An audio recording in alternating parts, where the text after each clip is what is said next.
It's me, Dada, the monk dude. Today I'm going to talk about the revolution of love and why I became a spiritual activist. Who amongst you, at some point in your lives, was a child? You remember what you wanted to be when you grew up? If anybody had told me that I'd grow up and become a monk, I would have thought they'd lost their last marble. When I was 10 years old, I wanted to be a wizard. I wanted to be wise and strong and kind, like Gandalf. So you can imagine my excitement when my older brother Christian revealed to me that he was already a wizard. This seemed like a golden opportunity for my future career, so I applied to be his apprentice. "You cannot be a wizard like me," he said, "for you are afraid of the dark." And it was true. I was terrified of the dark. He said, "If you want to become my disciple, you have to undergo a terrible test. Go into the dark heart of the forest, alone, at midnight, and wait there and listen." This seemed impossible. I was afraid to go into that forest in the daylight. And it's not because I was a coward. It's because I was really sure that our garden was infested with tigers. I lived in New Zealand. There are no tigers in New Zealand, but I was sure there were. But I really wanted to be a wizard. So one windy night, I mustered my courage, and I crept out of our front door and walked down the long, curving path towards the forest, and I could just sense those tigers stalking me, licking their lips, ready to pounce if I should falter. Every step was an effort of will. But I fought down my fear and came at last to the heart of the forest, where I waited and I listened. And I felt calm despite my fear and strong despite my youth.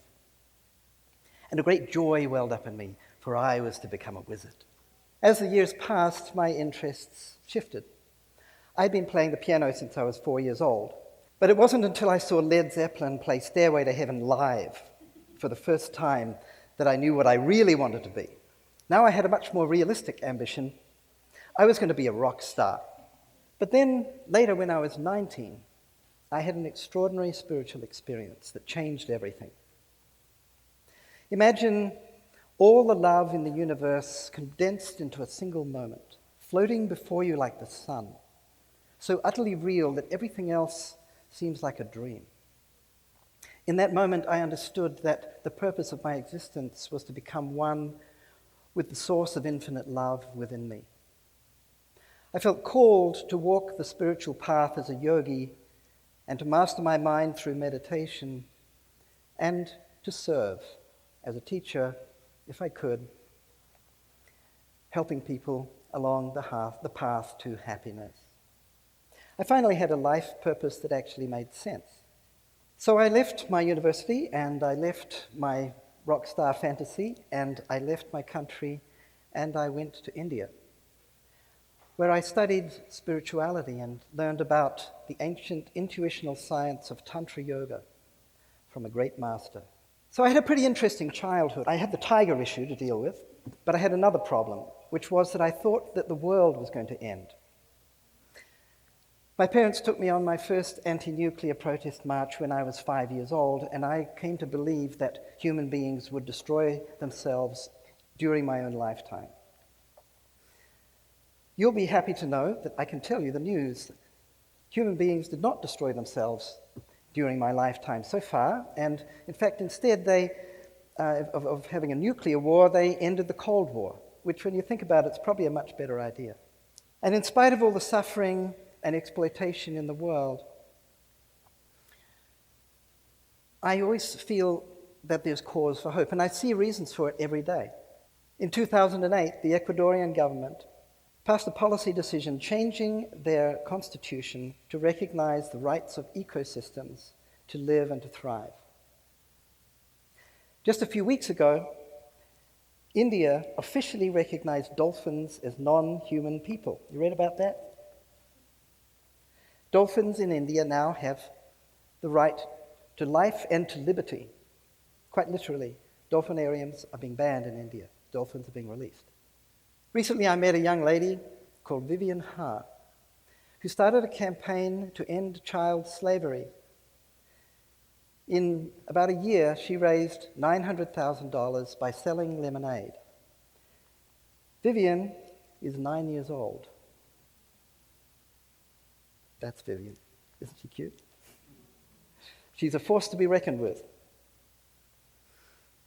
The world is changing. Paul Hawken wrote a book called Blessed Unrest. Who's read it? I hope you all do. It's an incredible book. He describes the more than 1 million organizations around the world that are dedicated to social justice and environmental sustainability. This is the biggest social movement in the history of the world. It has no name, it has no leader, it has no location, and it's largely ignored by the mass media and politicians. All the people working in these organizations are united by one common thread, a concern for the other, not just for themselves. We are finally evolving beyond the ego, from conflict and competition to cooperation, from nationalism to humanism, and beyond humanism to neo-humanism, embracing all life. We're seeing the beginnings of a revolution of love. Now you might ask, why do I, knowing all this, and knowing there are so many problems in the world and there are so many important things to do, why do I spend so much of my time sitting with my eyes closed, apparently doing nothing? And worse still, teaching and encouraging other people to do the same. Because meditation can make you wise and strong and kind, like Gandalf.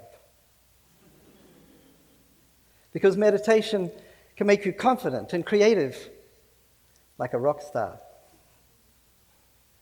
And because meditation enables us to feel that on a deeper level, we are all connected, like islands under the sea. It's like falling in love with the universe.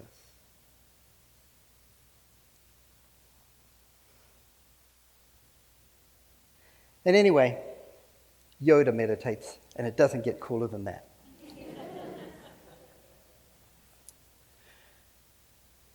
The best and most beautiful things in the world cannot be seen or heard or even touched. They must be felt with the heart.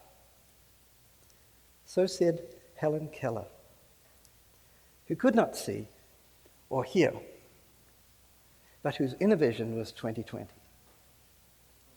We hold within our hearts the greatest treasure in all the world, the source of all the love we have ever felt and will ever feel. So why don't we feel it all the time? It's so frustrating, it feels like a design defect. It's like we've got this treasure in a chest, and the chest is locked. We have a key, but the key's locked inside the chest as well. I have some good news for you. When I was in India, my spiritual master gave me a spare key, and I'm going to share it with you. Wizards use magic words. Yogis use mantras. My magic key is a universal mantra, a phrase in Sanskrit that can open your heart. It's pronounced Baba Nam Kevalam. You want to repeat that after me? Baba Nam Kevalam. Let's do it again. Baba Nam Kevalam. Perfect. So I want you to sit. We're going to do a very short chant and meditation. So I want you to sit straight. Just close your eyes. And as I sing, just pick up the tune and join me, and then I'll guide you through a simple meditation.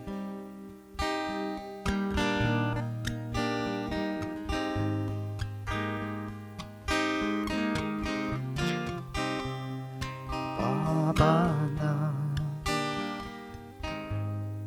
Kivana, Babana, Kivana, Babana, Kivana, Babana, Kivana, Babana, Kivana, Babana, Kivana, Babana, Kivana, Babana, Kivana, Babana, Kivana,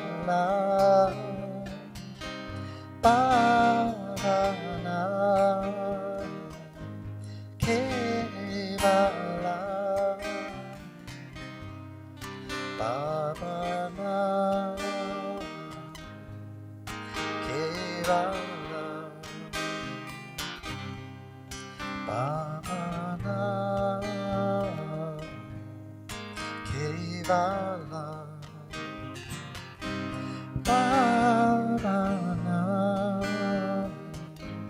Kivana, Babana, Kivana, Babana,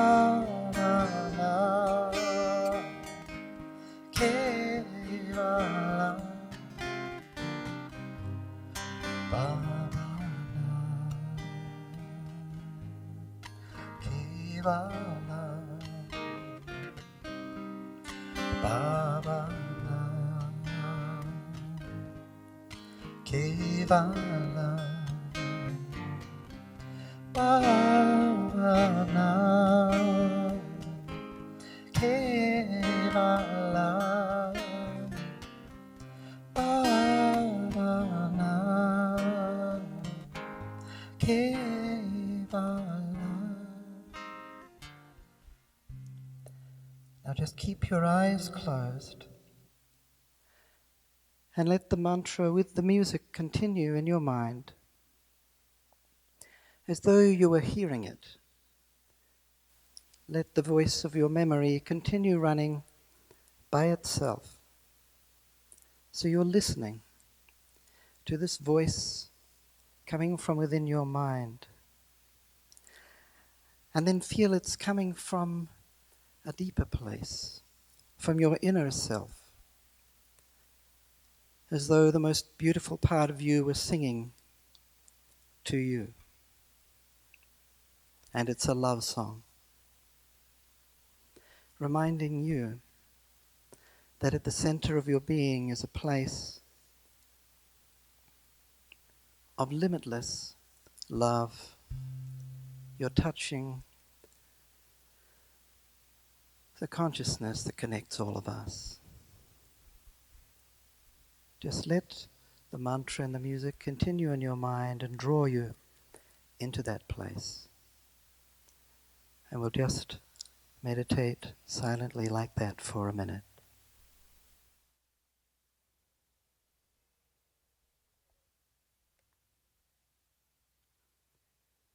Now just take a deep breath, and if you like, you can open your eyes. And a revolution wouldn't be much fun without music, so I've written a song for us all called The Revolution of Love.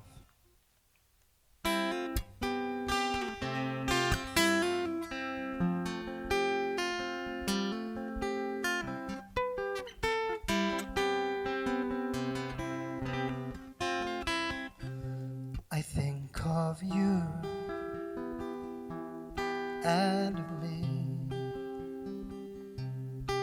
and the lands around us and the seas and the animals and the trees, and all the spirits yearning to be free.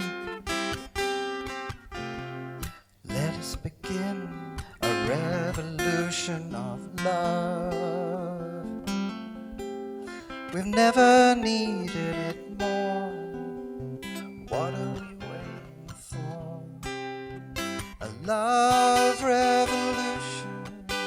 What a fine thing that would be. Imagine if all the world were friends. A sudden evolution into a cosmic family. Love conquers all in the end.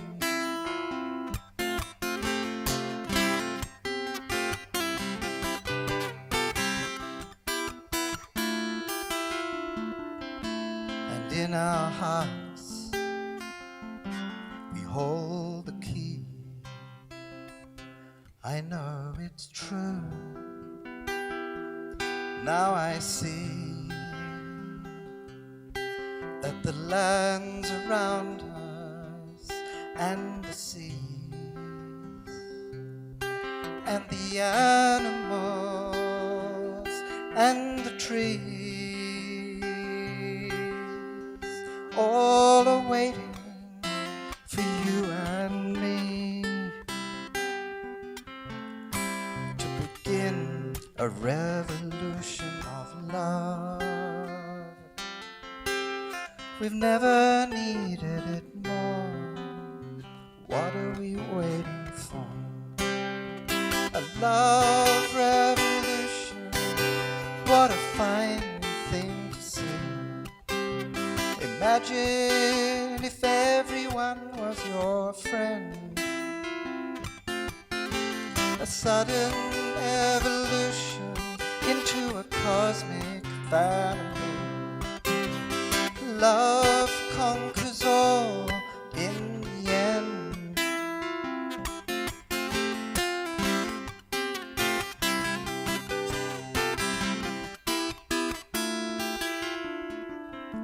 Then all our dreams will come to be,